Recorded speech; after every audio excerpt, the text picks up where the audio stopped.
Mais uma vez, saúde a igreja com a paz do Senhor. Vamos ficar de pé, irmãos, vamos fazer a oração. Que a nossa missionária, a irmã Edmeia, vai nos trazer a explanação da palavra do Senhor neste dia. E Deus vai continuar falando conosco através da sua serva. Amém? Venha, irmã Edmeia. Seja muito bem-vinda. Amém? Pai amado, Pai querido, na Tua presença mais uma vez estamos, Senhor. Ó Deus, aqui está a Tua serva, Deus. Pai, usa ela, Jesus, com autoridade e poder, Senhor, para nos trazer aquela palavra, Jesus, que Tu colocasse em seu coração, Pai. E abra, Jesus, a porta do nosso coração para recebermos essa palavra e praticarmos no nosso dia a dia, Senhor. Seja conosco, Deus, salve almas, cure, batize com Teu Santo Espírito, Senhor. O Teu Espírito, Deus, tem plena liberdade para atuar em nosso meio. Seja com a Tua serva, hoje e sempre, em Teu nome, Jesus. Amém. Mais uma vez quero saudar a toda a igreja que está reunida aqui nesse templo com a graça e a paz do Senhor Jesus. E convidar a igreja para abrir a Bíblia. Para abrir a Bíblia no livro de Cantares. Acho que está com problema aqui no retorno, está com muito eco.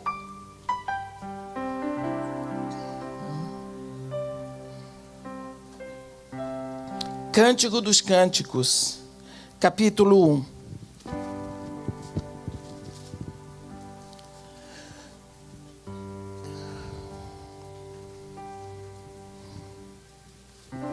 Muito obrigada. Cântico dos Cânticos de Salomão. Beija-me com os beijos de tua boca, porque melhor é o teu amor do que o vinho. Suave é o aroma dos teus ungüentos, como unguento derramado é o teu nome. Por isso as donzelas te amam. Leva-me após ti, apressemo-nos. O rei me introduziu das suas recâmaras. Em ti nos regozijaremos e nos alegraremos. Do teu amor nos lembraremos mais do que do vinho. Não é sem razão que te amam. Eu estou morena e formosa, ó filhos de Jerusalém, como as tendas de Quedar, como as cortinas de Salomão. Não olheis para eu estar morena, porque o sol me queimou. Os filhos de minha mãe se indignaram contra mim e me puseram por guardas de vinhas. A vinha, porém, que me pertence, esta não guardei. Dize-me, ó amado da minha alma, onde apacentas o teu rebanho? Onde o fazes repousar pelo meio-dia, para que não ande eu vagando junto ao rebanho dos teus companheiros? Se tu não sabes, ó mais formosa entre as mulheres, sai-te pelas pisadas dos rebanhos e apacenta os teus cabritos junto às tendas dos pastores. As éguas dos carros de Faraó te comparo, querida minha. Formosas são as tuas faces entre os teus enfeites, o teu pescoço com os colares. Enfeites de ouro te faremos com incrustações de prata. Agora, capítulo 2, versículo 4. Leva-me à sala do banquete, e o seu estandarte sobre mim é o amor. Sustentai-me com passas, confortai-me com maçãs, pois desfaleço de amor. Capítulo 2, versículo 10. O meu amado fala e me diz: levanta-te, querida minha, formosa minha, e vem. Porque eis que passou o inverno, cessou a chuva, se foi. Aparecem as flores na terra. Chegou o tempo de cantarem as aves, e a voz da rola se ouve em nossa terra. A figueira começou a dar seus figos, e as vides em flor exalam o seu aroma. Levanta-te, querida minha, formosa minha, e vem. Pomba minha, que andas pelas fendas dos penhascos, no esconderijo das rochas escarpadas, mostra-me o teu rosto. Faze-me ouvir a tua voz, porque tua voz é doce e o teu rosto amável. Apanhai-me as raposas e as raposinhas que devastam os vinhedos, porque as nossas vinhas estão em flor. Amém. Os irmãos podem sentar. Esse livro, Cântico dos Cânticos, ele é o livro seguramente mais evangelístico do Antigo Testamento. É um livro poético, mas é um livro onde nós vemos o nascimento e o crescimento de uma alma, o nascimento e o crescimento da igreja, e toda a dor do seu pastor, do seu noivo, do seu marido, para ter a sua amada. Infelizmente, ele é mal entendido, porque ele não é para ser entendido, ele é para ser digerido. Nós sabemos que Salomão compôs 5.005 cânticos, isso está escrito em 1 de Reis 4, no versículo 32. Mas desses cânticos todos, este aqui é o cântico dos cânticos. Isso faz parte de um superlativo hebraico. No hebraico, o superlativo se dá assim: Rei dos reis, Senhor dos senhores, Santo dos santos. Este aqui é o cântico dos cânticos. É um livro que fala de uma alma que veio em Eclesiastes procurando preencher o seu vazio. Porque desde que Deus criou a alma do homem, como nós falamos ontem, Deus criou a alma do homem para ela ser dirigida por um espírito abastecido em Deus. Do momento em que esse espírito morreu pelo pecado, a alma do homem ficou como um barco no meio do oceano, desprovida de bússola. Então a alma do homem começou a ter essa saudade da eternidade, esse vazio, e o homem tem procurado em toda a sua história preencher esse vazio da sua alma. E Eclesiastes é exatamente isso. É um livro que fala da história dessa alma procurando preencher o seu vazio, procurando preencher com festas, procurando preencher com riquezas, procurando preencher com amores, procurando preencher o seu vazio. Mas nada preenche o vazio da nossa alma, porque nossa alma ficou vazia de Deus. Então, no final do livro, esta alma grita: tudo é vaidade, é como correr atrás do vento. Tudo é vaidade, quer dizer, tudo passa, tudo vai. Mas no primeiro capítulo de Cantares, esta alma encontra o preenchimento. Quantas vezes nós vemos, como cantamos aqui, como a corça suspira, como a corça anseia pelas correntes das águas. Vocês aqui que falam inglês, esse versículo fica muito mais profundo em inglês, quando nós lemos, principalmente na versão de King James, I the deer pants for the streams of water. Porque quando chega na estação da caça, que aqueles cães são preparados na sua velocidade para a caça, a corça, aqueles caçadores soltam os seus cães, e quando eles encontram uma corça, eles vão com toda a velocidade, e a corça é muito veloz, e ela começa a subir as montanhas e a subir as montanhas, e chega uma hora que ela pode se esgueirar pelas pedras onde os cães não podem mais chegar. Mas nessa hora ela já está cansada e ela já não está mais lutando pela sua vida, ela está lutando pela sua garganta, porque ela está... E nessa hora ela precisa de água fresca. Então é esse o verbo que tem em inglês, pants. Ela está afante, arquejando por água fresca.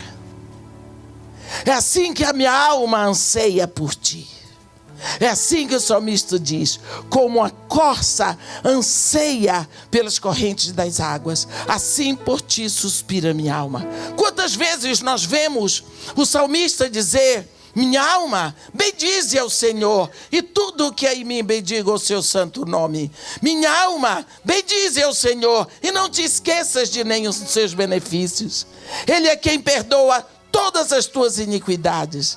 Ele é quem sara todas as tuas enfermidades. Ele é quem da cova redime a tua vida e te coroa de graça e de misericórdia. Ele é quem de bens farta a tua velhice, de sorte que a tua juventude se renova como a da águia. A nossa alma ficou com sede de Deus. Eclesiastes é esta alma procurando preencher o seu vazio, mas no primeiro capítulo de Cantares ela encontra.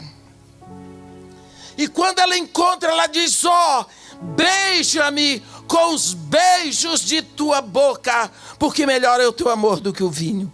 Suave é o aroma dos teus ungüentos, como unguento derramado é o teu nome. Por isso as donzelas te amam. Leva-me após ti, apressemo-nos. Você diz: mas que livro é esse que já começa com beijo de boca? Mas não é beijo de língua, como muitos esperam que seja. Eu vou contar para vocês rapidinho uma história. Quando o Brasil assinou um contrato de exploração de petróleo no Iraque, o Saddam Hussein expulsou a Standard Oil, e principalmente a Texaco, Texas Company. Daí que veio todo o problema com a família do Bush. Porque eles queriam o petróleo que estava lá. Eles estavam explorando, levando a melhor, e o Iraque nada. Então ele cortou com todo mundo e contratou a exploração de petróleo do Brasil. Nós temos uma companhia tremendamente capaz, a Petrobras. Infelizmente, os ratos aí fizeram o que fizeram. Eu não tenho vergonha de dizer que são ratos. Então, a Petrobras montou a Braspetro, que é a Petrobras Internacional. E, logo no início, a Petrobras precisou tirar dos seus engenheiros para montar a exploração no Iraque. Então, pegou logo o seu pessoal. Meu marido era engenheiro da Petrobras, engenheiro de perfuração. Mas ele foi convidado para servir no Iraque por 5 anos, como gerente de apoio da Petrobras Internacional. Então, ele ficou sendo o gerente de manutenção, transporte e material. Toda essa parte era com ele, e nós fomos para Basra, antiga Caldeia, extremo sul do Iraque, porque os 2 maiores poços de petróleo do mundo são Rumeila, no sul, Madinum, no norte. Eles dizem que se o petróleo do mundo todo acabar, o do Iraque, no Iraque ainda tem. Tanto que o nome é Madinum. Madinum significa louco. Então, vamos para lá. E logo no início, quando eu cheguei, meu marido ligou lá para casa e disse para mim: olha, tiveste que em 5 minutos eu estou aí em casa. Porque um dos meus secretários foi para Bagdá, para a Xérica, eles chamam Xérica, é a companhia, e ele foi para o Ministério de Minas e Energia levar uns papéis da Petrobras. Só que ele esqueceu em casa um papel importantíssimo, e ele precisa da entrada nisso hoje. Porque amanhã é sexta-feira é o dia sagrado dos muçulmanos. Então eu vou passar aí, porque a mãe dele já sabe. Ela já está esperando em casa, só que ela não pode me entregar o documento para eu mandar. Porque eu sou homem, ela é viúva, ela não vai abrir a porta para mim. Então você vai comigo, você desce do carro, ela entrega o papel para você, você me entrega e eu levo logo para mandar, que eu tenho alguém no aeroporto esperando. Fui com ele. Cheguei lá na casa, abri o portão, que na realidade eu só empurrei, estava aberto. Cheguei lá, tinha assim 2 degraus.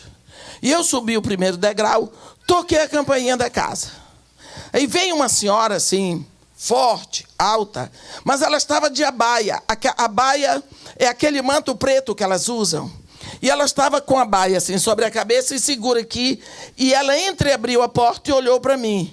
E eu, que estava estudando árabe, eu gosto muito de línguas, eu disse para ela, no melhor árabe que podia: Sabalahé. Eu dei um bom dia, assim, tão bonito. A mulher não entendeu nada. E eu estava falando árabe com ela, o melhor árabe da Caldeia.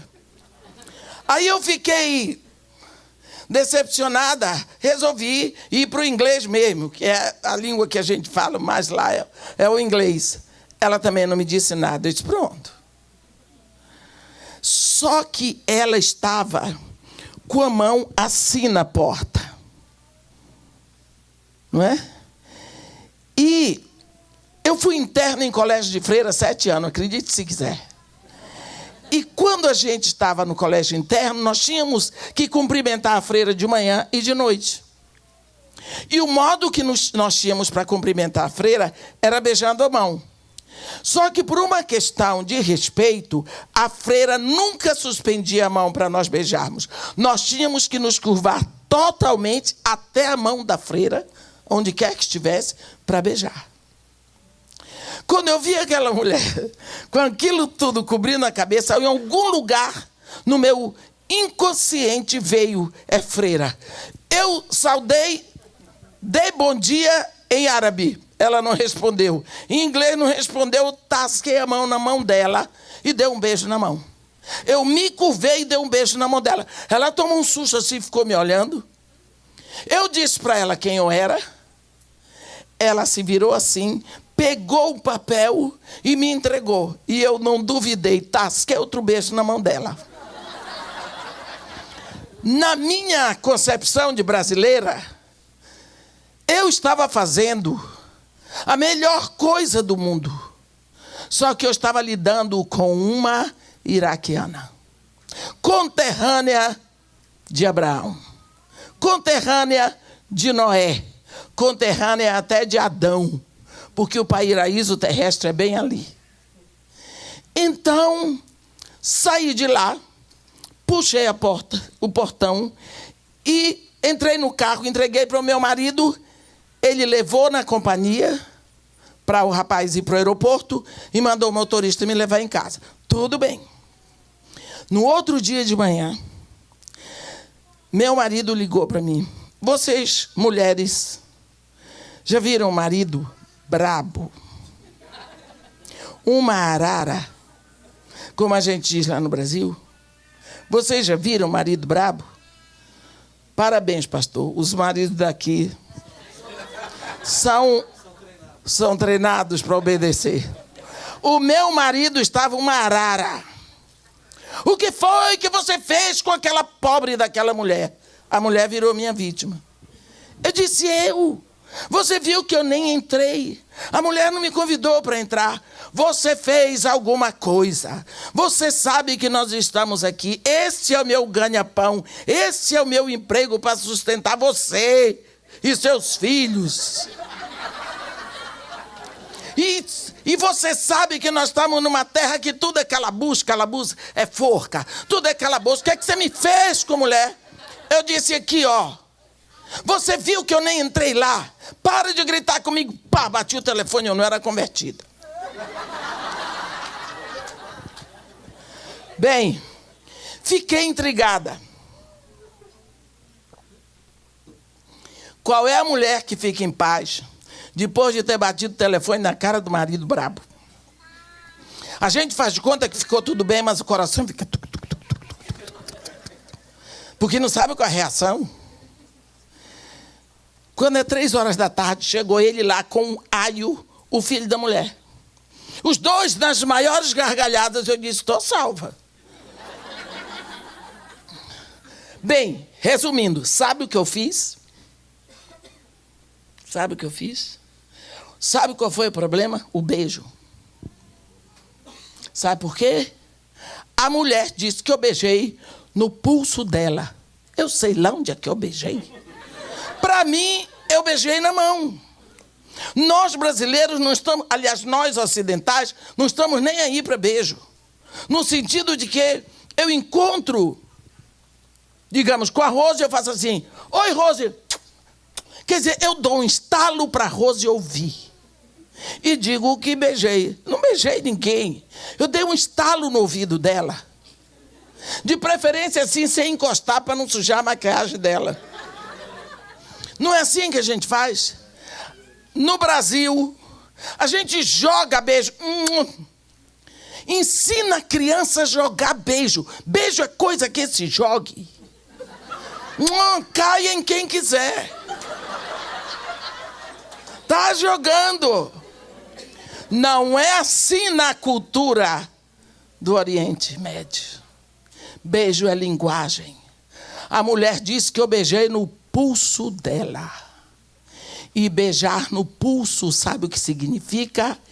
Eu estou me colocando sob a sua autoridade, sob a sua tutela. A partir deste momento você manda e eu obedeço.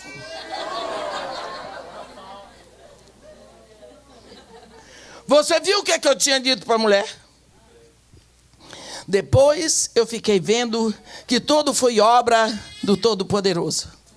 Porque essa mulher era professora de História da Mesopotâmia, na Universidade Federal de Basra, antiga Caldeia. Eu sou a única estrangeira que já fiz o curso de História do Fértil Crescente na Universidade da Caldeia. Porque ela foi que me botou lá, porque ela passou a ser a responsável por mim. O que você acha? Ela me levou para conhecer a Torre de Babel, os jardins da Babilônia, o paraíso terrestre, o zigurá de Ura, onde está a cítara de Abraão. E aí eu fui conhecer a história do Antigo Testamento no local. Eu sei que Deus estava me preparando, mas ela não sabia, eu não sabia, e muito menos meu marido, coitado. Beijo é linguagem. Quando esta moça diz assim para este rei: beija-me com os beijos de tua boca, significa o seguinte: pense que eu vou beijar este microfone com os beijos de minha boca. Significa que eu fico de frente para ele. Esse microfone está no centro do meu cérebro, está no centro dos meus olhos, está no centro do meu nariz, está no centro da minha boca, está no centro do meu peito, está no centro da minha zona reprodutora. Significa, em resumo, se eu digo, quando ela diz para ele: beija-me com os beijos de tua boca, ela está dizendo: eu quero toda a tua atenção concentrada em mim. Eu quero ser o centro da tua atenção. Eu quero ser a tua zona focal. Todos os teus pensamentos voltados para mim, toda a tua visão voltada para mim, o teu olfato voltado para mim, toda a tua comunicação, todo o teu coração, tudo teu voltado para mim. É isso que ela está dizendo para ele.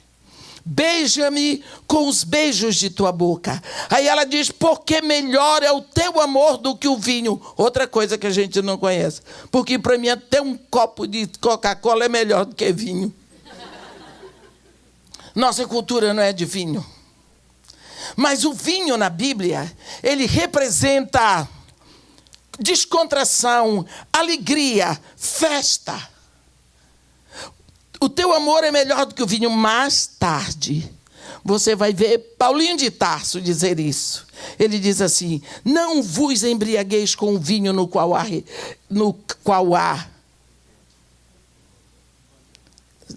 dissolução, na minha tradução, mas contenda. Mas enchei-vos do Espírito. Por quê? Porque o Espírito é melhor do que o vinho. O teu amor é melhor do que o vinho.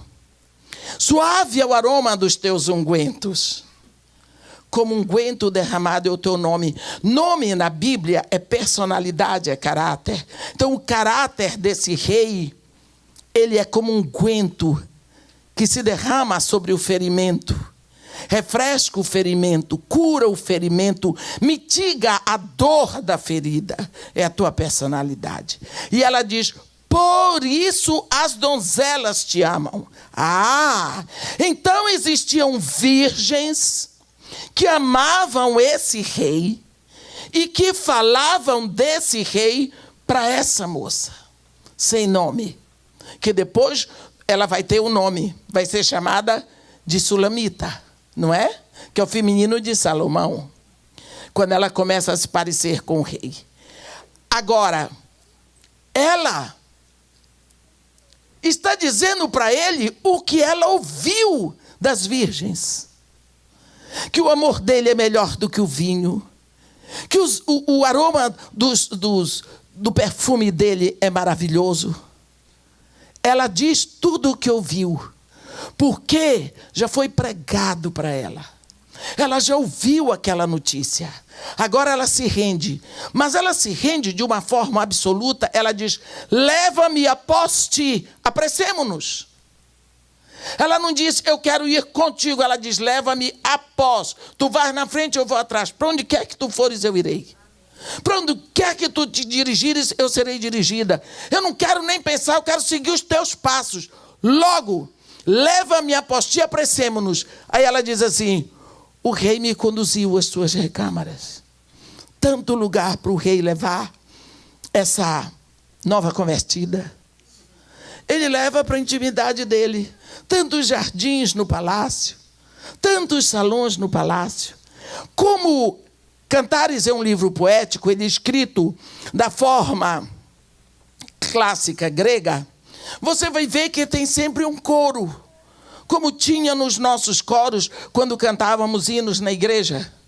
E o coro serve para reforçar a verdade central do hino. Então aí você vê, entra o coro das filhas de Jerusalém repetindo o que já foi dito. Em ti nos regozijaremos e nos alegraremos. Do teu amor nos lembraremos mais do que do vinho. Não é sem razão que te amam. Agora você vê essa mulher dizer: ai, eu estou morena e formosa, ó filhos de Jerusalém, como as tendas de Quedar, como as cortinas de Salomão. Não olheis para eu estar morena, o sol me queimou. Os filhos de minha mãe se indignaram contra mim e me puseram por guardas de vinha. A vinha, porém, que me pertence, esta eu não guardei. Que coisa! Essa moça que estava toda serelepe: oh, beija-me com os beijos de tua boca, leva-me após ti, apressemo-nos.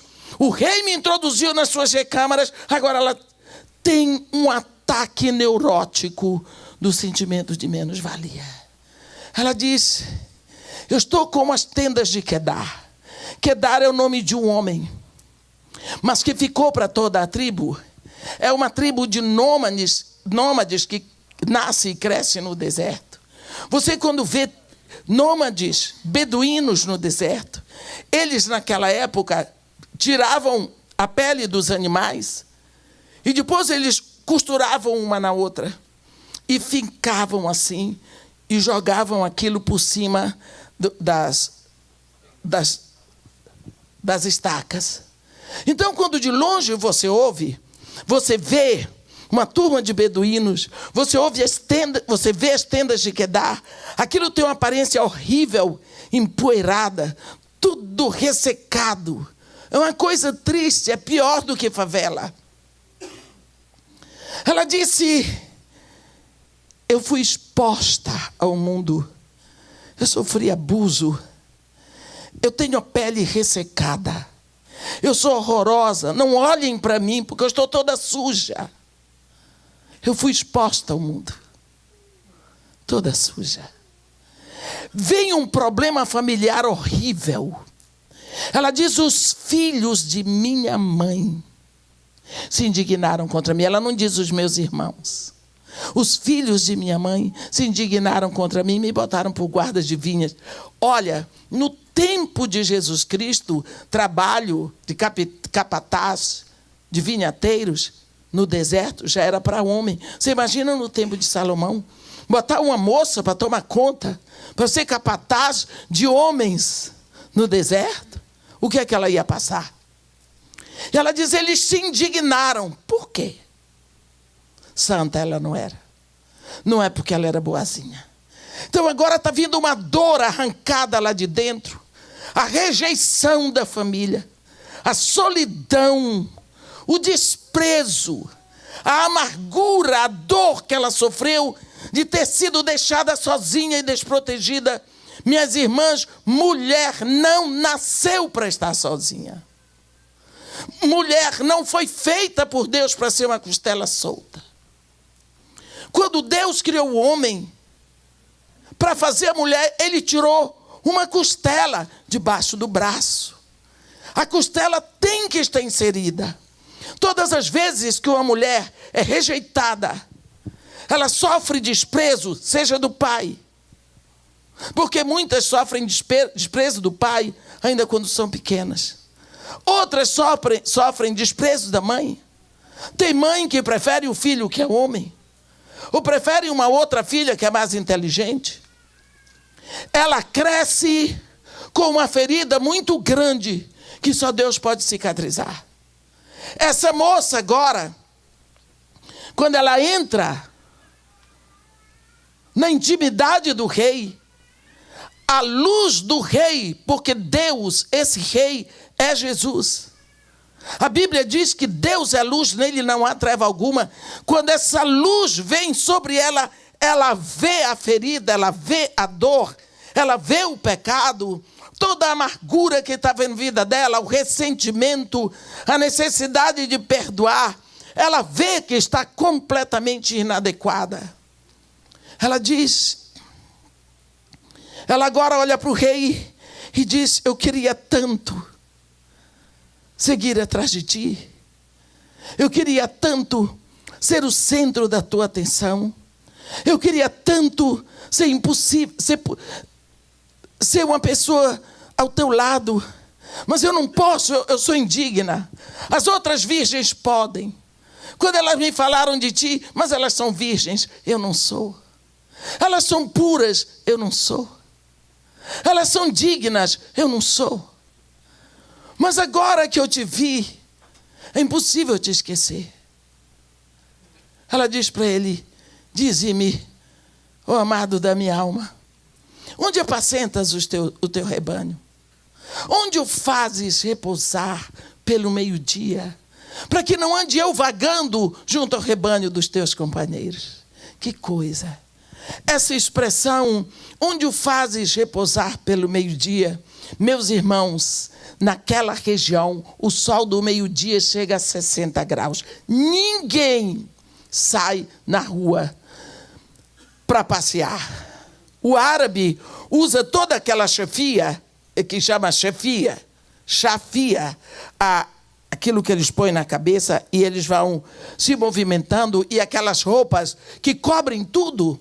Não é porque eles não querem mostrar o corpo, é porque aquilo dali protege. O vento que vem do deserto, ele traz, principalmente naquela região que é o deserto de Abadã, é o que tem pó. Aquele vento, o calor dilata os poros, o vento traz a poeira que vai entrando pelos poros. Então, se a gente sai na rua, tem que se movimentar e andar rápido, porque aquele pano, ele vai abanando. De meio-dia às 2, ninguém fica do lado de fora. Então, ela diz: onde tu apacentas o teu rebanho? Onde o fazes repousar pelo meio-dia? Quer dizer, onde tu pões o teu rebanho na hora da dificuldade, na hora do sol escaldante, na hora da sede. Significa na hora do desemprego, na hora da doença, da enfermidade, na hora da falência financeira, na hora da solidão, na hora das frustrações, na hora da quebra de relacionamento, na hora do divórcio, na hora da traição, do sofrimento e da dor. Como tu apacentas o teu rebanho? O que tu fazes com ele? Eu quero saber, para que eu não saia por aí louca. Agora é a primeira vez que o rei vai falar. É interessante que desde o momento que você começa a ler Cantares, essa mulher fala.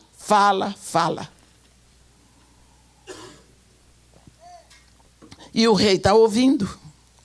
Só agora, no versículo 8, ele vai falar. E ele fala, eu tenho a impressão que a gente pode ouvir a voz dele maravilhado com ela. Maravilhado com ela. Eu creio que ele está maravilhado por um versículo que Jesus Cristo diz para nós em Lucas 15. Quando ele diz: olha, eu vos afirmo que há muito mais festa no céu diante dos anjos de Deus por um pecador que se arrepende.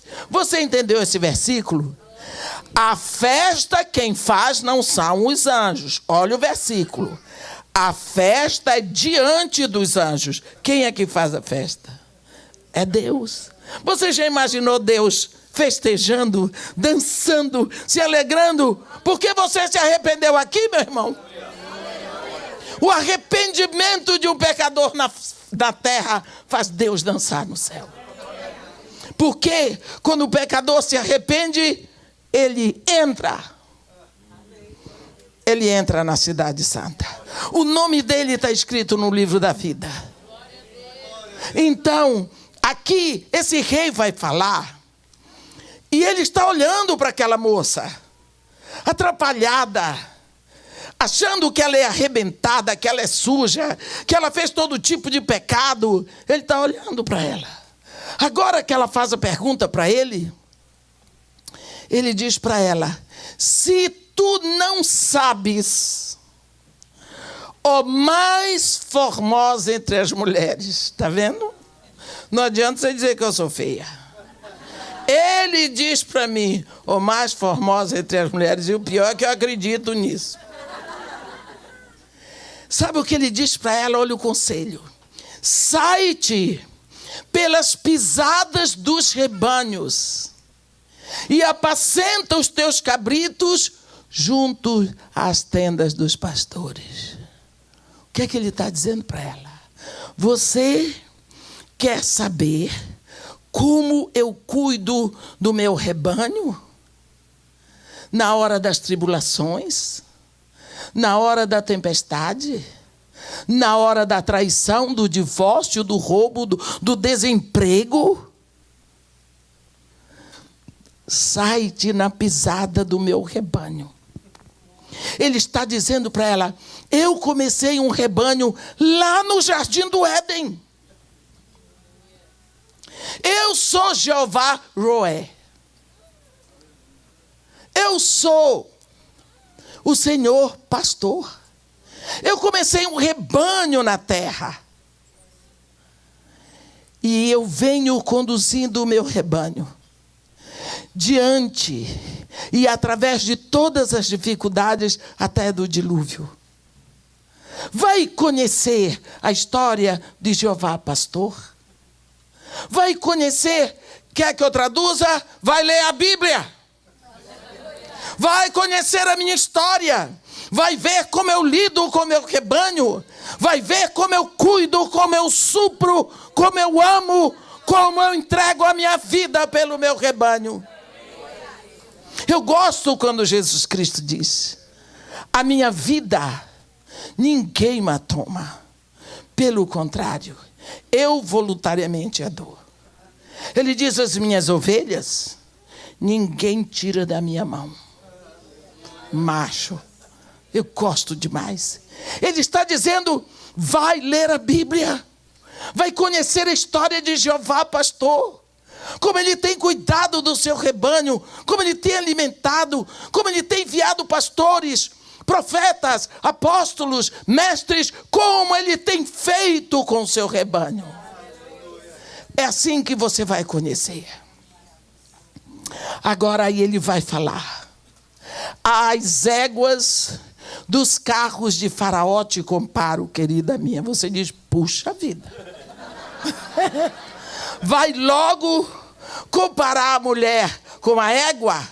Você acha engraçado, mas ela deve ter sentido o máximo. Sabe por quê? Nós sabemos que Salomão, ele gostava muito de cavalo. Eu também gosto. A diferença é muito grande, eu não posso ter. A Bíblia diz que ele tinha 40 mil cavalos nas estrebarias e 12 mil cavalarianos. Mas a Bíblia fala especialmente de um cavalo egípcio que ele comprou por uma soma terrível de dinheiro, porque os melhores cavalos eram os egípcios, os mais caros, os terríveis da época. Agora, as éguas é que puxavam a liteira do faraó. Puxa vida. Penso que precisava para uma égua, para ela puxar o carro do faraó. As éguas que puxavam os carros de faraó eram as de melhor estirpe, de pelo mais brilhante, as mais inteligentes, as mais elegantes, as mais velozes. A melhor espécie de animal. Ele disse, eu te comparo a elas. Quer dizer, eu te comparo ao que há de mais espetacular e admirável entre os animais. Aí ele diz para ela, formosas são as tuas faces. Vê que ele está se abrindo. Entre os teus enfeites, tudo bem. O teu pescoço com os colares, tudo bem. Pode se enfeitar. Te aceito assim. Mas, vem. Enfeite de ouros te faremos.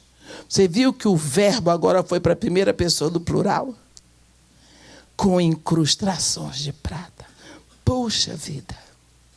Você vem com o enfeite que você quiser. Mas o Pai, o Filho e o Espírito Santo já prepararam enfeites de ouro com incrustações de prata. Para você. Sabe por quê? Ouro na Bíblia representa divindade. Sabe o que é prata? Redenção. Prata é redenção. Sabe por quê? Porque a moeda era de prata. E Jesus Cristo foi vendido por 30 moedas de prata. Então, para que você tenha a redenção, foi preciso que houvesse a prata. Então, ele já tem esses enfeites para nós. Essa mulher agora ouve tudo isso. Depois de se ver tão indigna, aí ela continua e ela diz assim, olha, depois disso tudo, ele me leva à sala do banquete. E seu estandarte sobre mim é um amor. Ai, confortar-me com passas. Não, sustentar-me com passas, confortar-me com maçãs. Eu desfaleço de amor. É mesmo que dizer, como a gente diz lá no Brasil, me belisca, não estou acreditando. É bom demais para ser verdade. Sabe por quê? Sala do banquete do rei. Anuncia-se que vai entrar a rainha da Etiópia. Anuncia-se, levanta o estandarte da Etiópia, a rainha vem e é conduzida com seu estandarte até o lugar dela. Anuncia-se a chegada, o momento do rei da Arábia Saudita. Levanta-se o estandarte da Arábia Saudita e o acompanha até o lugar dele. Anuncia-se Edmeia. Não tem estandarte, não tem realeza, não tem nobreza, não tem nadica de nada. O que vai acontecer com Edmeia? Levanta-se o rei. Passa a mão sobre meu ombro e me acompanha. Edmeia toda suja, pobre, demarredeci. Leva-me à sala do banquete e não se envergonha de mim. O seu estandarte, o estandarte que me dá a entrada, que me possibilita, é o amor dele por mim. Está vendo? Ela está andando. Aí chega uma hora que esse amado diz para ela. E ela diz, o meu amado fala. O seu fala? Olhe bem. O seu fala. Você lembra uma coisa? Quando Deus tirou Israel do Egito, você se lembra qual foi a primeira palavra que Deus disse para Israel? Ouve, ouve, ó Israel. Sou eu, o Senhor teu Deus, que te tirou da casa do Egito, da terra da escravidão. Não terás outros deuses diante de mim. Ouve. Jesus Cristo diz, as minhas ovelhas ouvem a minha voz. Eu as chamo e elas me seguem. Jesus Cristo dita 7 cartas na ilha de Patmos para João. Cada igreja tem seu enunciado, mas no final, ele termina com uma admoestação para todas. Quem tem ouvidos, ouça o que diz o Espírito. Como você pode seguir um Deus mudo? É ídolo.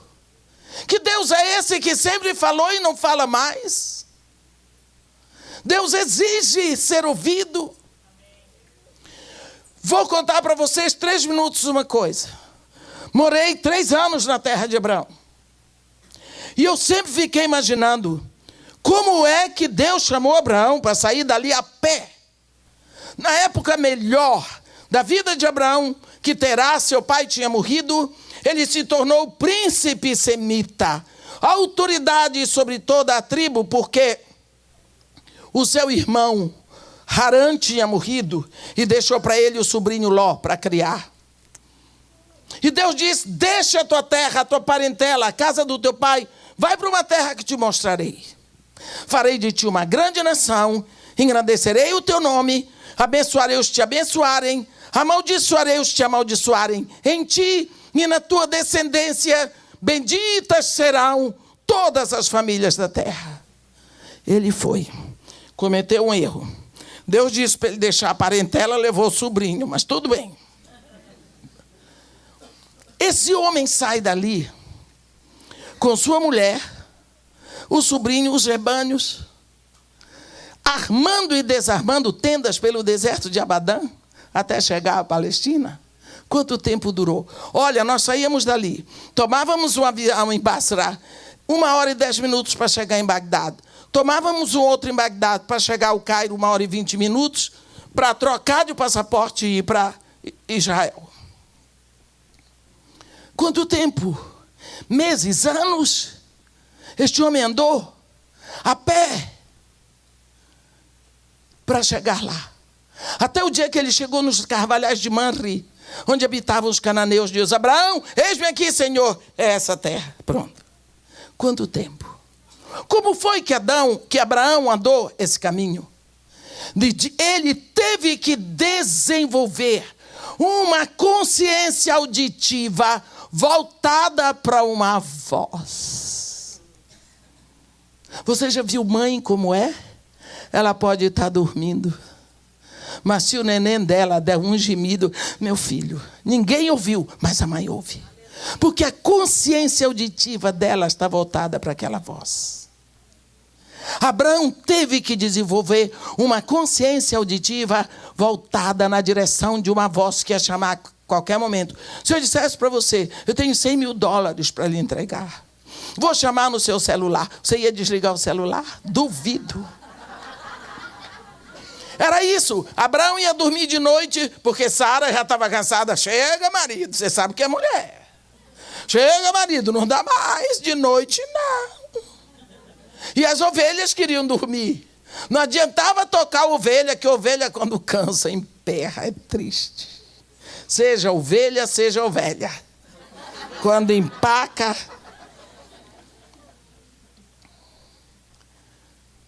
Senhor, agora eu vou dormir. Desligava.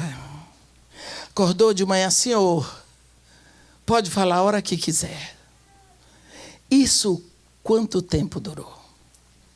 Um dia, ele chegou nos carvalhais de Manre, onde habitavam os cananeus. Deus disse a Abraão: eis-me aqui, Senhor. Esta é a terra que, sob juramento, eu dou a ti e a tua descendência para sempre. Anda esta terra no seu comprimento e na sua largura.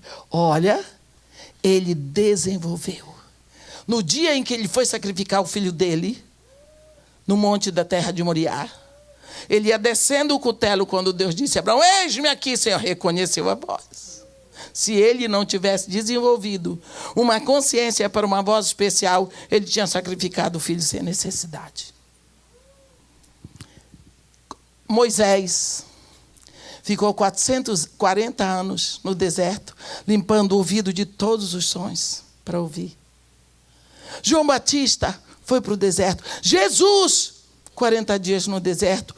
Os profetas, o próprio Paulo, Ele diz que foi ficar 3 anos no deserto. Ele diz que foi ficar 3 anos no deserto da Arábia e em Damasco. E ele diz, para conhecê-lo e o poder da sua ressurreição e a comunhão com seus sofrimentos, conformando-me com ele na sua morte. E foi por esse tempo que eu tive a revelação do evangelho das insondáveis riquezas em Cristo. Teve que ficar parado para reconhecer. Agora, essa moça diz, o meu amado fala e me diz. E o que ele diz? O que é? Levanta-te, querida minha, formosa minha, e vem. Essa é a voz que ela ouve. Levanta-te e vem. Por quê? Passou o inverno, chega de hibernação, chega de sossego, chega de conforto. Passou o inverno, ele vai dar todas as evidências de que nós estamos em outra estação. Se foi, cessou a chuva, primeira evidência, cessou a chuva e se foi. Se você olha aqui, ele vai mostrar para todos os sentidos dela que ela está hibernada, fora de época. Olhe, cessou a chuva e se foi. Versículo 12 ele diz, aparecem as flores na terra. Flores não aparecem no inverno. Não é? Flores não aparecem na terra.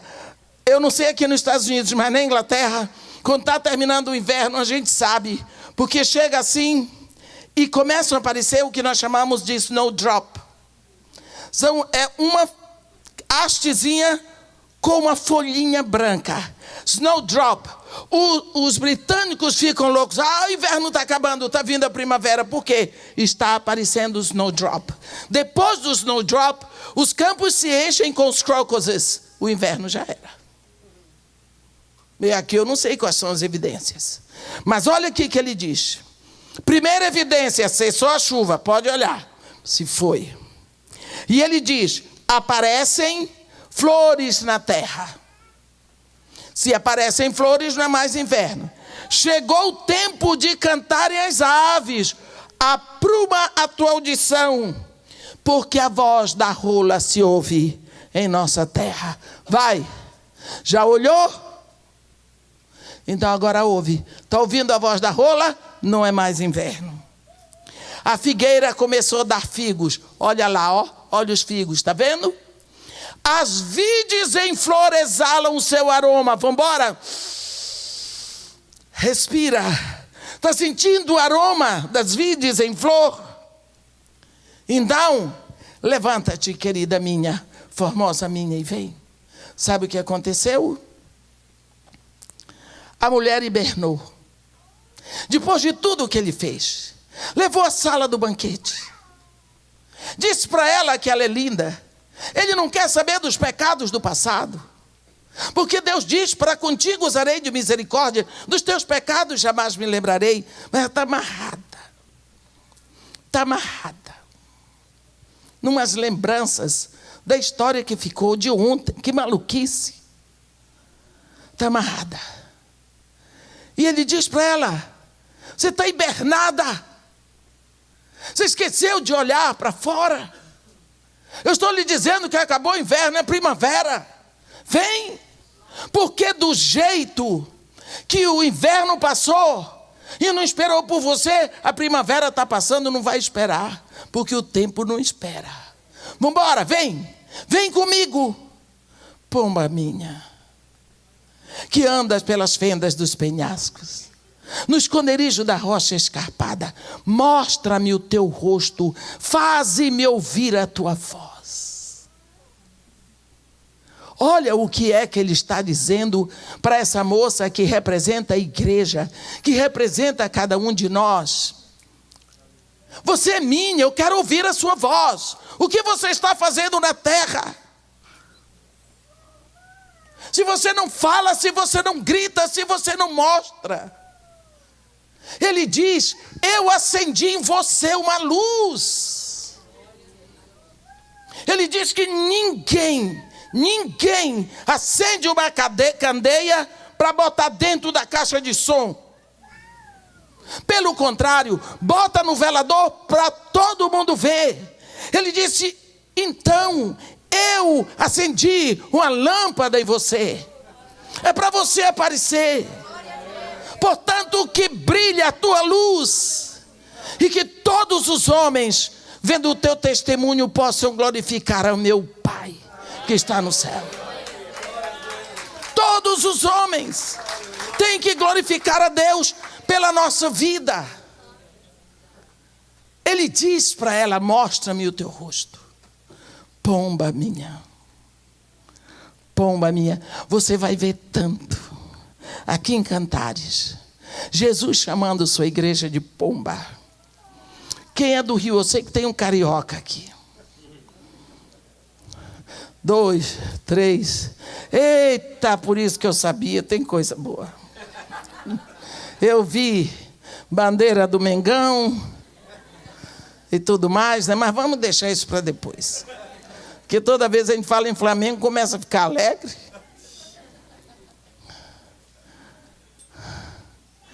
Pomba. Hoje em dia, nós temos esses aparelhos de ar-condicionado, split que chama, né? Que bota ali e vai com controle. Mas no meu apartamento eu só tenho um desse na sala. Os quartos são com aquela que abre a parede e bota aquele quadradão lá. E do lado, entre o aparelho de ar-condicionado e a parede, a gente tem que botar espuma ou então polistyrene. Isopor. Porque não pode ficar nenhuma fresta. Porque se fica uma fresta, as pombinhas de Copacabana, elas vão acasalar exatamente naquela abertura. Elas se espremem ali. Desculpa, é difícil me filmar porque eu não paro. Elas entram ali e ficam de madrugada. A gente quer matar aqueles pombos que estão trabalhando. Fica um instinto assassino. Porque a pomba está ali fazendo barulho. Sabe por quê? Porque pomba gosta de entrar nas aberturinhas laterais em lugares apertados. Entendeu? Abertura lateral da rocha. A rocha é Jesus.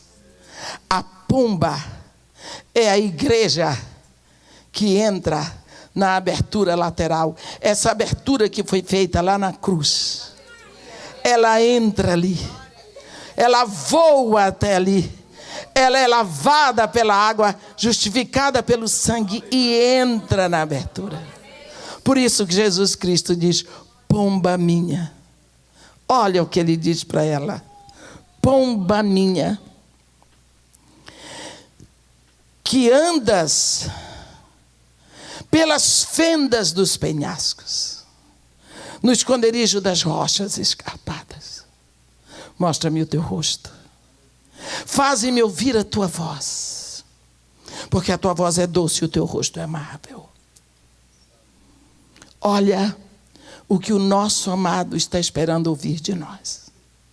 A nossa voz. Nós somos a noiva.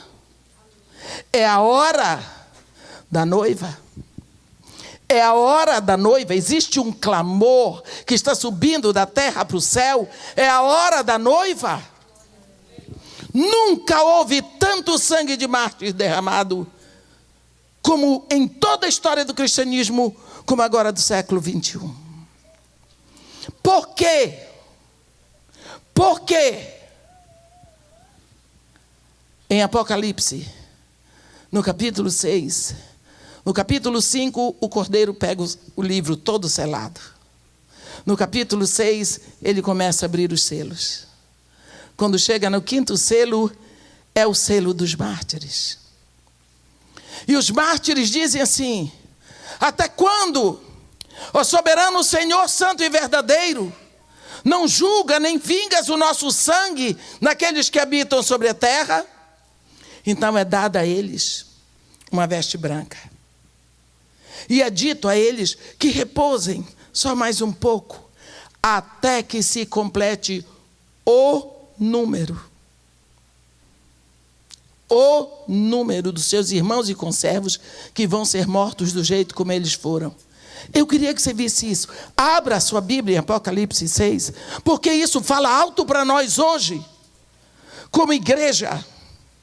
Fala alto para nós hoje como igreja.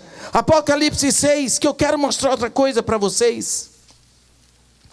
Apocalipse 6, versículo 9.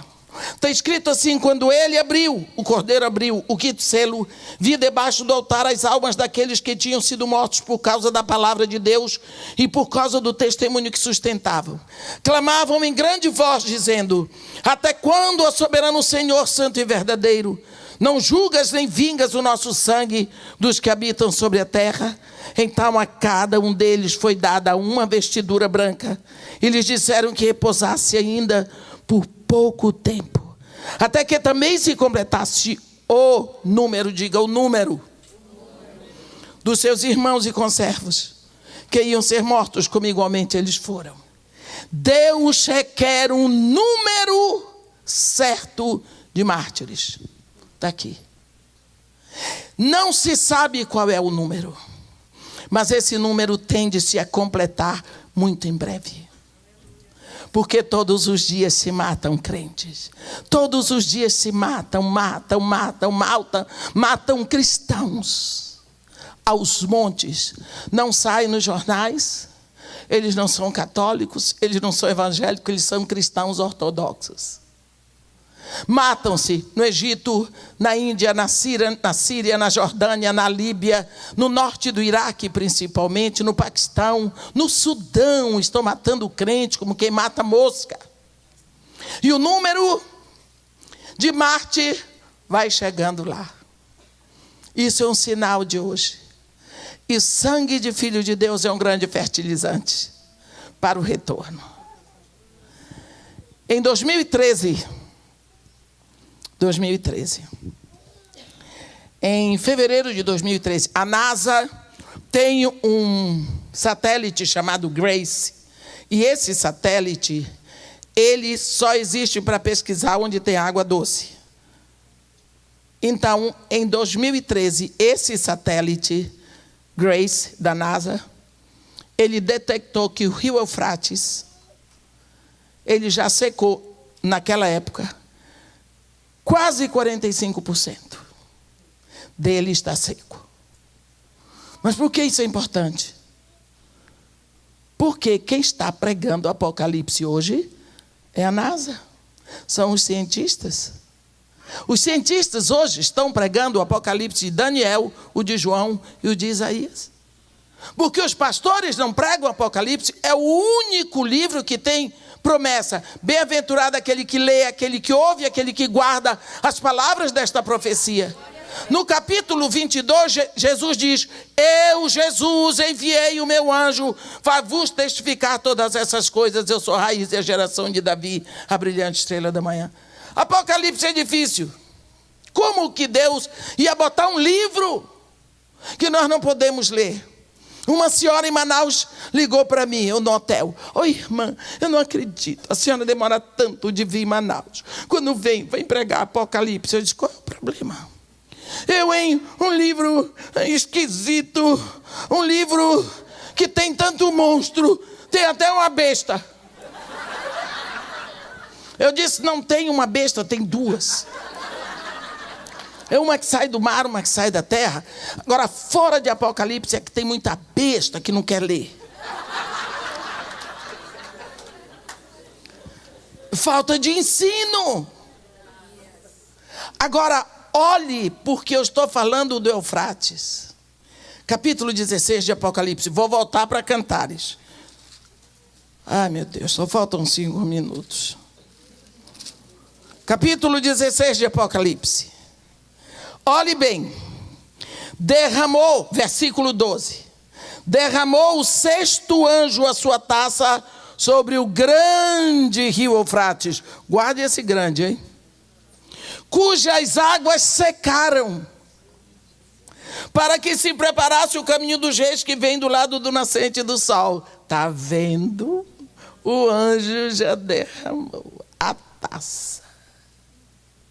Por que grande rio Eufrates? Quando você ouve Deus falar, o grande Eufrates, por que o grande? O Nilo é muito maior. O Mississippi sozinho é maior. O Amazonas nem se compara, muito maior. Por que o grande Eufrates? Porque o Eufrates é o rio profético da Bíblia. Não é o Jordão, é o Eufrates. Sabe por quê? Daqui vem o rio Eufrates. Não, vem o Tigre de Bagdá. Daqui vem o Eufrates, do lado de Damasco. Eles se encontram nesse ponto aqui, que se chama Gurna, aonde está o paraíso terrestre, onde viveu Adão e Eva. Os dois se encontram e se confundem, se misturam e formam um só rio, chamado Shat al-Arab. Shat em árabe é rio. E eles correm juntos e desembocam no Golfo Pérsico, que lá nós chamamos Golfo Arábico. Esse Eufrates é o rio profético. Por quê? Porque o Eufrates é o rio que estava lá antes de Deus formar o homem. Porque Deus primeiro criou os rios, criou os vegetais, por último foi o homem. Então o Eufrates presenciou a formação do homem. O Eufrates presenciou a formação da mulher. O Eufrates presenciou a queda do homem, o primeiro pecado. O Eufrates é testemunha do assassinato de Abel. O Eufrates acompanha toda a saga de Deus com a humanidade. O Eufrates é o único rio que tem cacife e autoridade para conduzir os exércitos para um desfecho final, que é nas montanhas do Megido, Armagedon. Por isso ele vai secar para que os exércitos vão a pé para a Armagedon. Agora, se você ler, depois disso, você lê, eu acho que é Isaías 11, versículo 15, deixa eu ver se é 11, versículo 15, eu nunca sei se é 15, versículo 11, não, é 11, versículo 15. Apocalipse 11, versículo 15, está escrito assim: o Senhor destruirá totalmente o braço do mar do Egito, e com a força do seu vento moverá a mão contra o Eufrates, e ferindo-o, dividi-lo-á em 7 canais, de sorte que qualquer o atravessará de sandálias. Então, nós estamos metidos no momento mais tremendo, mais vultuoso, mais terrível, maravilhoso da humanidade. A volta de Jesus é a qualquer minuto. Se você ler o discurso profético de Jesus em Mateus 24, você vai ver que está tudo pronto. Eu podia dizer para vocês outras evidências, hoje não vai dar tempo, mas nós estamos no meio da conclusão de uma profecia de Isaías 19. Está acontecendo agora.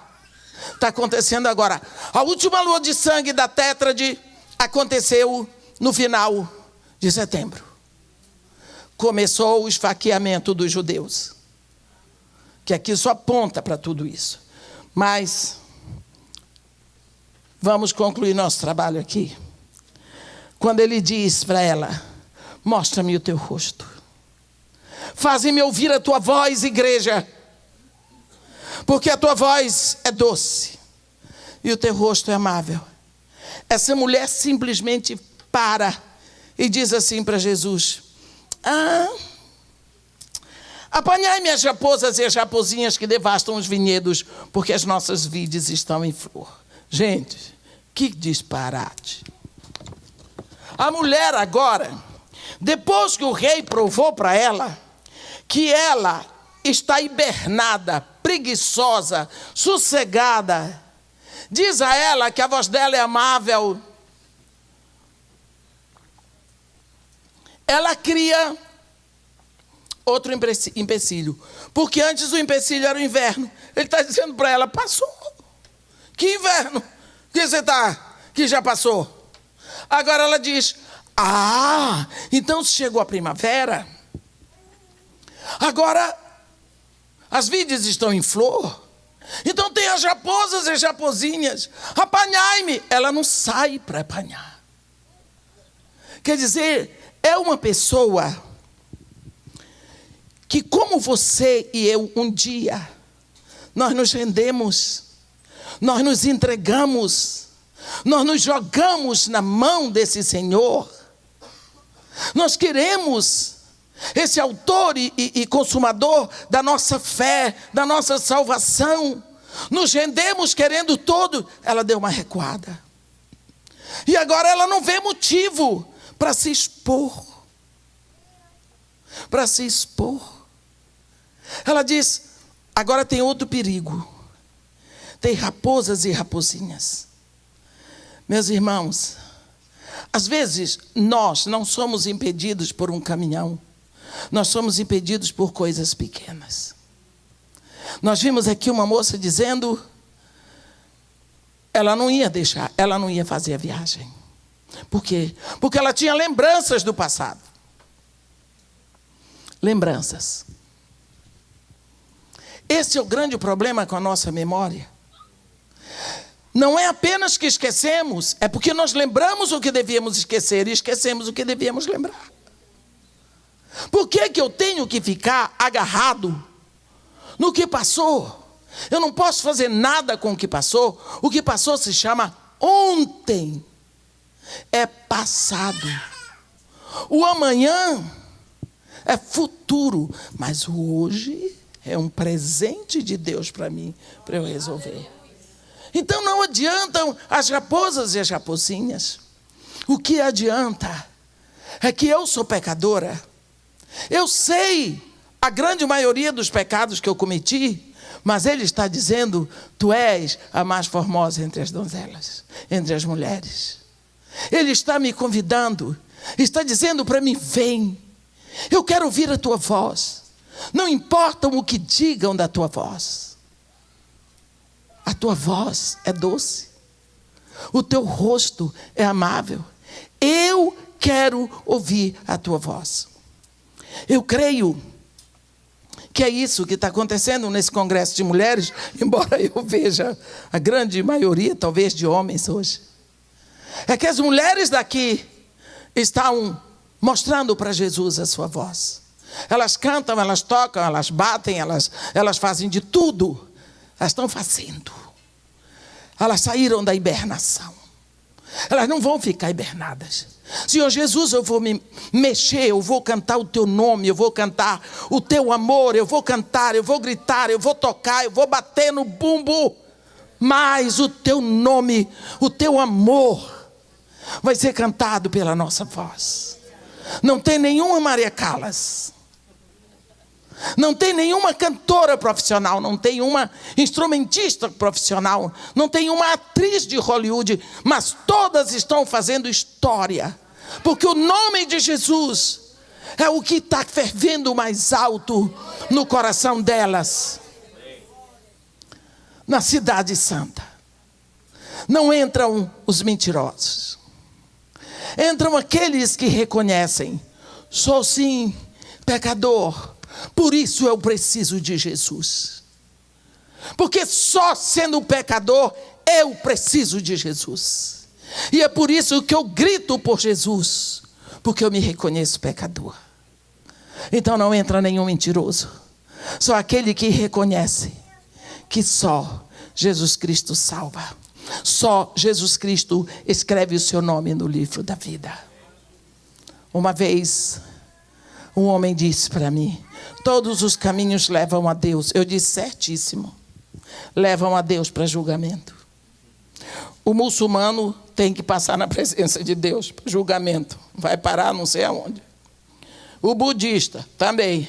Agora, o único caminho que leva a Deus como Pai é Jesus. Ninguém vem ao Pai se não por mim. Eu queria dizer uma coisa agora para terminar. Quando Jesus estava visivelmente aqui na terra desenvolvendo o seu ministério, eu fico imaginando que devia ser hilariante ser discípulo daquele homem. Ele curava os enfermos.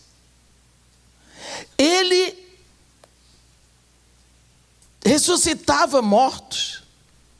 Multiplicava pão e vinho, andou sobre as águas. Meu Deus, ele libertava de demônios. O homem, quando pregava, não precisava microfone. Até as crianças queriam estar com ele. Gente, que espetáculo. Um rapaz de 32, 33 anos, naquele vigor.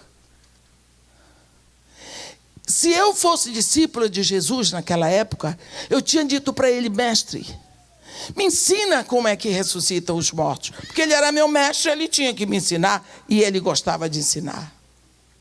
Me ensina como é que se ressuscitam os mortos. Porque nunca mais uma mãe ia chorar a morte do filho, porque eu sei o que significa isso. Você sabia que aqueles discípulos engraçados de Jesus, nenhum pediu nada? Sabe o que foi que eles pediram? Mestre, ensina-nos a orar. Que coisa esquisita. Eu tenho que concluir que a oração de Jesus era muito mais contundente do que todos os milagres. Não era?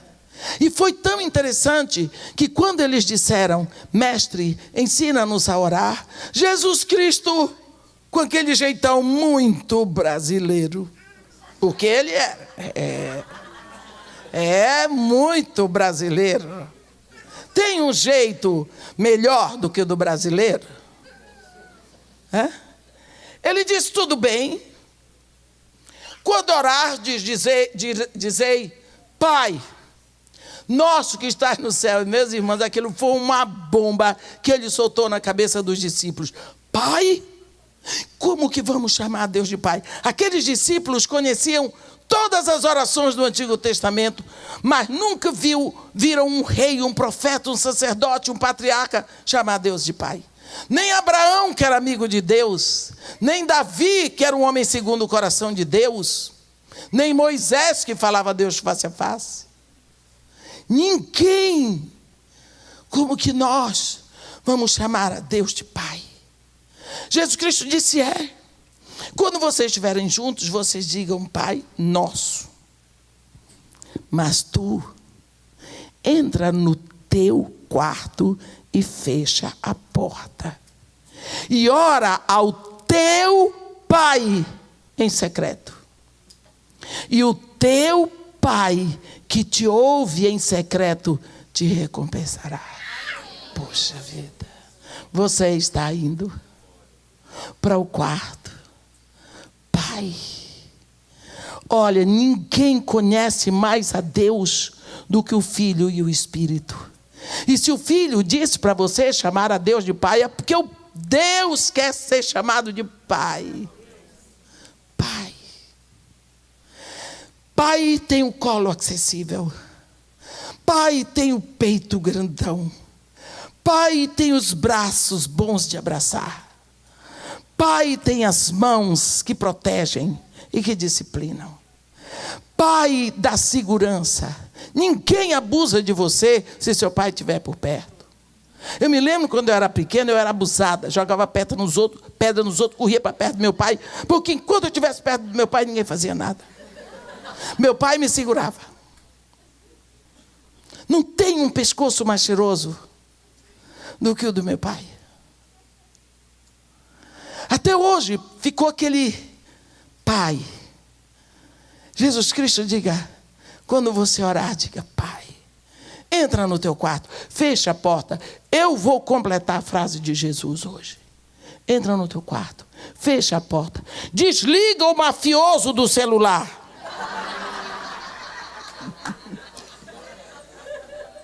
E ora ao teu Pai em secreto. E o teu Pai, que te ouve em secreto, te recompensará. nessa cidade. É a cidade dos remidos pelo sangue de Jesus.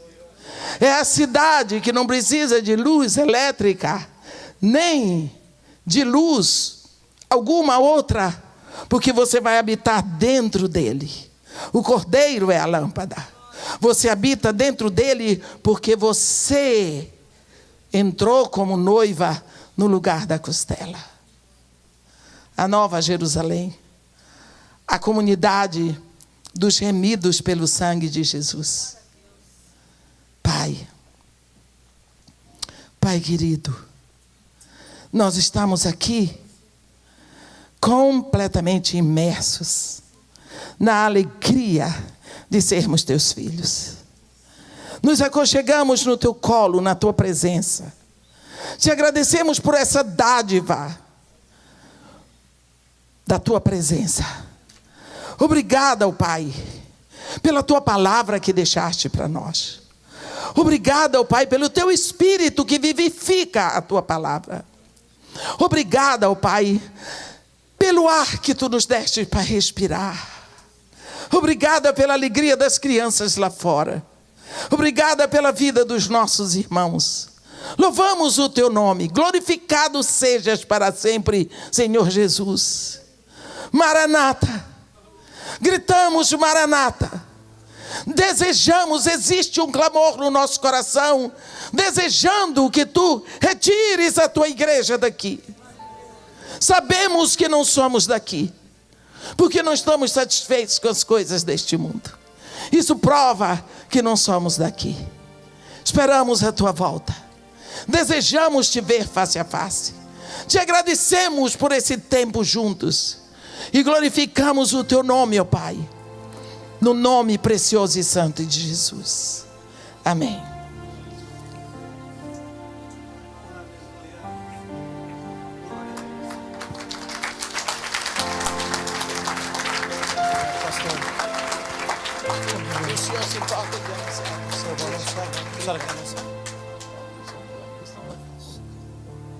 Aleluia. Estamos agradecidos a Deus por essa noite. Tenho certeza que o Senhor tem falado conosco de uma forma tão ímpar, tão especial, tão profunda. Eu quero louvar a Deus uma vez mais por isso. Essa semana eu ia reunir os pastores e nós íamos fazer umas surpresas para vocês. A gente ia cantar aquele hino, O Rei Está Voltando. Mas daí falaram que as irmãs iam cantar no final, então a gente não ensaiou. Mas então cheguem em casa e liguem o celular antes de dormir e escutem uma homenagem para vocês. Para nós, o nosso Rei está voltando. Ele está voltando. E nós estamos indo, e muito breve nós vamos vê-lo face a face. Aleluia. Que Deus nos abençoe. Nós não vamos tirar ofertas hoje. Deus tem nos abençoado de uma forma que esse trabalho já está planejado há algum tempo. E Deus nos deu todos os recursos. Graças ao Senhor já está tudo pago. Nós queremos dar um testemunho com isso. Mas eu não quero que você vá embora com a oferta que você trouxe no seu bolso. A pastora Edmeia trouxe bastante material. E eu quero que ela volte com a mala vazia para o Brasil em nome de Jesus. Ela só veio visitar a nós, ela não tem compromisso em nenhuma outra igreja. Aliás, a pastora Edmeia está de férias. Esse final de semana era férias dela, era a única semana que ela tinha. E ela doou isso para nós como presente. E hoje ela chegou para mim, pastor, eu estou me acostumando, só durmo, como, vou para a igreja. Descansa, pastora. Descansa, se refaz em Cristo. Aproveita esse tempo. Então não leve seu dinheiro embora. O material da pastora Edmeia está lá atrás. Eu quero bastante gente atendendo lá. Por favor, levem esse material. A pastora Edmeia tem um trabalho no Brasil, é a casa Marta Maria. Maria e Marta. É uma casa que cuida de crianças. E é um trabalho maravilhoso. Visitem depois, procurem depois. E no meu coração eu creio que nós vamos abençoar mais a senhora em nome de Jesus. Nós vamos ajudá-la nesse trabalho. Tenho certeza absoluta. Amém? Então não leve sua oferta. Comprem esse material e tenho certeza que vocês estão plantando em terra boa. Estamos felizes. Podemos ir para casa. Tem comida, pastor? Tem. Applebee's, Smoke Bone está aberta. Vamos nos colocar em pé. Vamos agradecer ao Senhor por esse banquete espiritual que nós tivemos para a glória do Senhor Jesus Cristo. Amém? Antes de orarmos, quero agradecer bem rapidamente. Cadê o irmão Levi? Está lá atrás, aquela mão que está abanando. O O irmão Levi é o culpado do cenário que nós temos hoje de noite, gente. Que Deus o abençoe, irmão Levi. Muito obrigado por tudo. Que a glória do Senhor seja sobre a sua vida. Que os homens não vão embora, que nós vamos mudar hoje ainda para amanhã, que vai ser diferente. Senhor, nós queremos te dar graça, Senhor. Tua presença, Senhor, é uma abundância de paz, de alegria. Senhor, nós queremos que o Teu Espírito Santo tenha trabalhado nessa noite, tem sarado feridas. Milagres aconteceram, Senhor, nessa casa, Senhor, e é para a honra e glória do Teu santo nome. Nós queremos te louvar, Senhor, te agradecer pela vida da pastora Edmeia, por tudo que o Senhor tem feito na sua vida, mas nós queremos ainda mais, Senhor. E queremos ser parte, Senhor, desse ministério, Senhor, em nome de Jesus, que nós possamos plantar e que ela possa colher, Senhor, ainda muitas almas para o Teu reino, Senhor. Nós te louvamos, Pai, por essa alegria, pelas portas abertas dessa casa, pela comunhão que temos com os nossos irmãos que estão aqui nessa noite. Nós abençoamos a todos no Teu santo nome, aqueles que estão nos acompanhando, Senhor, em todos os lugares da terra, Senhor, que essa palavra tenha chegado e trazido salvação, transformação para as suas vidas. Senhor, nós queremos terminar esse culto, Senhor, com a certeza de que nós vamos fechar a porta da igreja hoje, não sabemos se abrimos amanhã, mas que nós vamos para o céu contigo, Senhor, e estaremos contigo, Senhor, para todos sempre. Deus, nos guarda, nos abençoa e permanece conosco, é o que nós pedimos no nome amado do nosso Senhor e Salvador Jesus Cristo. E que o amor de Deus, as consolações do nosso Santo Espírito Santo, do doce Espírito Santo, seja com todos hoje e sempre. A igreja diz amém. Que Deus